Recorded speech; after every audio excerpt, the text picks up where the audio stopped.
Property investing has got harder and buy-to-let mortgage lending has hugely dropped since 2016. But why? Does harder mean worse, less profitable? In this video, I'm going to break down 1, how has property investing got harder? And 2, is property investing still worth it? And in case you're wondering why the hell you should listen to me, well, if you don't know me, I'm Gale, and I've spent since 2013 building a UK-wide home buying company, British Home Buyers, nationwide estate agency, British Home Sellers, and my own personal property portfolio. So not only does that give me access to information you may not have, but navigating the property market is key to mine and my clients' success. So let's get into it. How has property investing got harder? Well, there are 5 main things the government has introduced since 2016 that has massively impacted the attractiveness of property investing. And I'm going to take you through them one by one. And the way I've minimized the impact of them for me and my property businesses. But also to add, this is also my 57th video on this channel, and I honestly think this is probably the best one. It's a little longer than usual because I really think this knowledge of how things have changed is a must know for any new or existing property investor. The first thing that hurt investors was the introduction of extra stamp duty. This is what triggered the massive boom in lending and the start of the drop in buy-to-let lending ever since.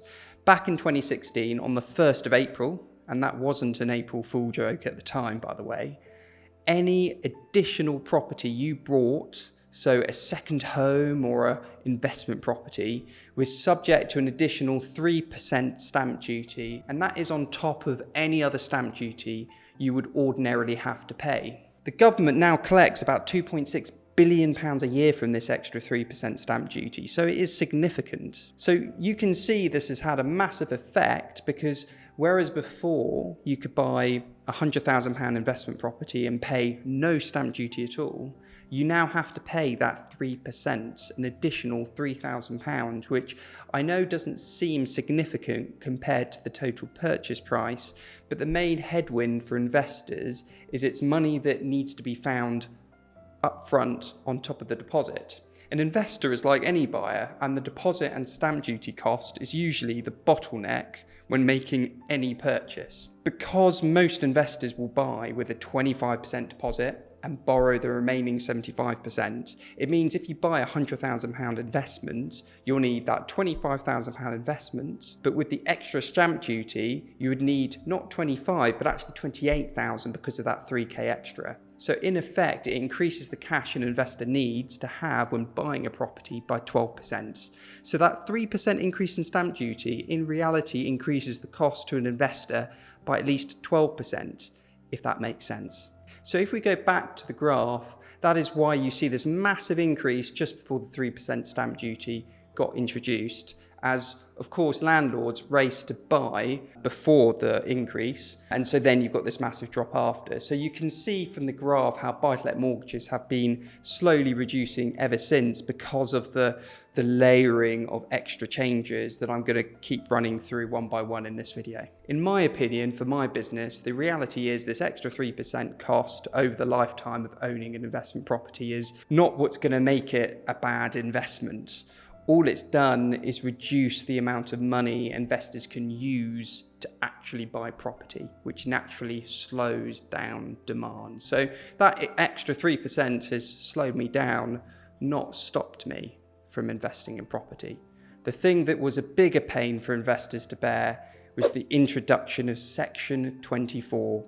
In simple terms, Section 24 removes a landlord's right to deduct mortgage interest and other finance costs, like mortgage arrangement fees from their rental income, before calculating their tax liability. So if you look at this as an example, on the left column it shows the calculation before the introduction of Section 24. So £10,000 of rent and £7,000 of mortgage interest, you would be able to deduct that £7,000 of mortgage interest as a cost, bringing your profits down to 2k.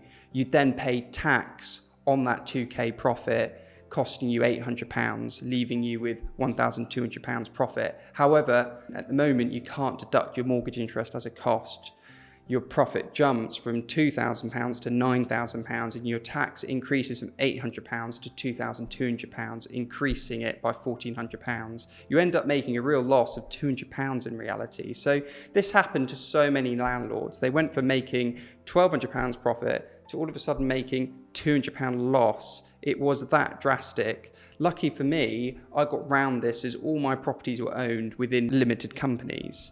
If you own property within a limited company, the Section 24 rule doesn't apply. So as a result, you have a growing number of investors now setting up limited companies to get around the issue of Section 24. The next blow to landlords was the introduction of the Tenant Fee Ban. But before I get into it, if you haven't already, I'd really appreciate you subscribe to my channel if you want to see more of me or content like this, or at the very least like this video. It really keeps me motivated to keep making these for you. Anyway, let's get back to it. From 1st of June 2019, a ban on tenant fees was brought in. What this meant was the only payments a landlord or letting agent could charge tenants was basically rent, a deposit, a holding deposit. Up until that point, landlords and letting agents could charge tenants for loads of different things like credit checks, inventory checks, referencing checks, administration charges, contract renewal fees, amongst other things. But those were the main things, and essentially all those costs then had to be moved to the landlord to cover. So the effect of this is letting agents put their fees up and landlords had to suck up the costs they could no longer pass on to tenants. I might be unpopular amongst landlords for saying this, but I actually think this was a good change because you did have a lot of letting agents charge a landlord a really low percentage to win business and manage their properties, but then take the absolute piss out of what they charge tenants to make up for it, when the tenant, had no choice. At least this way, letting agents need to be transparent and charge what the service costs the landlords rather than hiding it in what the tenant ends up paying them. And also it means tenants looking to rent know what they're comparing, like for like, the rent rather than there being hidden extras on the rent. Around this time, I actually started bringing in managing my buy-to-lets in-house because I just found letting agent fees were so high because of this for a service I didn't think was very good. Since I found we're providing a better service to tenants and we're cutting out that fee to letting agents that sort of offset what's happened. I think a significant blow to landlords more recently has actually been interest rates rising. I know this has affected everyone with a mortgage, not just property investors, but we've essentially seen the Bank of England base rate run at a consistent 0.5% since 2009, increasing slightly to 0.75% before sharply dropping to 0.1% to then all of a sudden rise to 5.25%. So I'll give you an example of how this has affected one of my properties to help show you the impact this has had on landlords in general. So I've owned this property since 2017 and my mortgage was just under £670 per month. The interest rate was 3.54% and the rent was £900 a month. So it was clearing £230 profit a month. However, now my interest rate has gone up to 6.39% and my monthly payments are £967 per month. So if I didn't increase rent, I would start making a £67 loss a month. Bear in mind, I've not increased the borrowing on this property. It's a mortgage for the exact same amount of money that is increased from £670 to £967, a £297 increase, basically a £300 increase. At this stage, a lot of landlords see these costs go up, don't think it's worth the effort and look to sell the property on. In this case, when the tenants moved out, I then put it back up for rent for £300 more, so for £1,200 per month, to cover the mortgage increase, which I thought was quite sensible. But it actually ended up renting for £1,500 a month just because of how competitive the rental market is right now for tenants. So my profits actually increased from £230 a month to £533 a month. They over doubled. And I'm not saying that is fair, by the way. That's just how demand has changed. But the impact of high interest rates has spooked a lot of landlords out the market, and it's made it harder for new landlords to enter. As the example I gave is a property I've owned since 2017. That property has since gone up in value. So if I'd got a 75% mortgage on that property, my monthly payments would probably be £1,200 or £1,300 a month, which would have dropped the profit down to what it was originally. So it's probably made it easier for landlords left like me, but harder for new ones coming in. So you can see the impact this has all had on the rental market. Since pre-pandemic, which is the right-hand side of that graph, there are 18% more tenants looking to rent, but 33% less homes to rent, which is what is driving prices up for tenants at the moment. But the thing which could spook even more landlords to think property investing isn't worth it is the Section 21 ban. Sir Keir Starmer has made it pretty clear they are going to abolish Section 21, which is no-fault evictions. So what does this actually mean?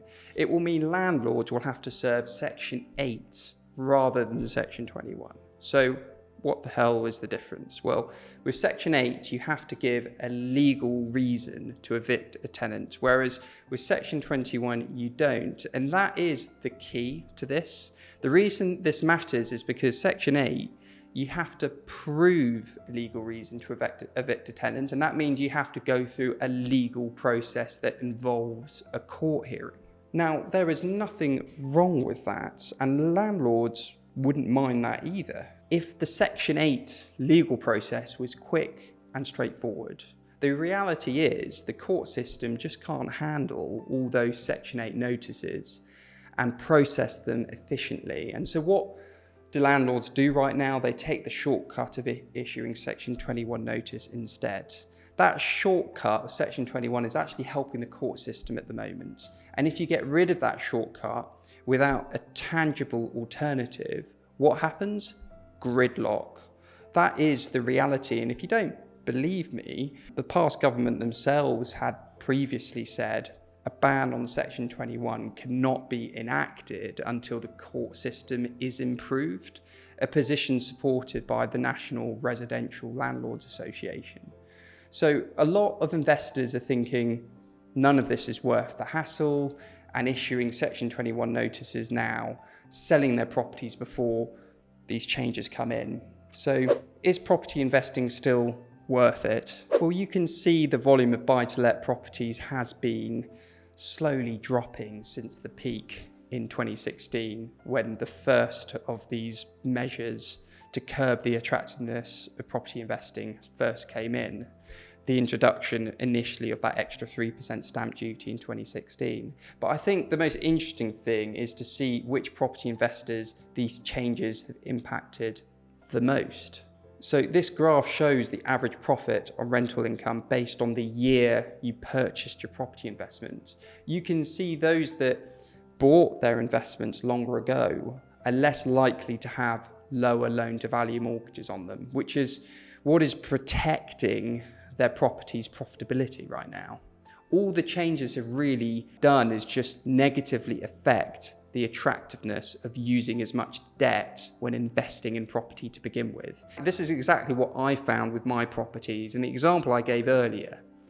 Whereas investors today trying to buy today with 75% mortgages are finding it harder and harder to actually be able to make a profit. So how can you profit as a property investor buying now? Well, property is still an excellent investment, but you either need to, one, use less debt, and so the returns are lower than they were, but still very good. Two, or you need to buy in higher yielding areas, or you need to buy properties you can add value to, lowering the loan to value of the property post the works you have done. Or finally, you need to purchase properties at below market value. If you can buy at a 2, 5, 10, 15% below market value, that increases the percentage return on your money. Property investing has got harder, but it is still an excellent investment if you're careful with debt. I'll see you in the next video up here.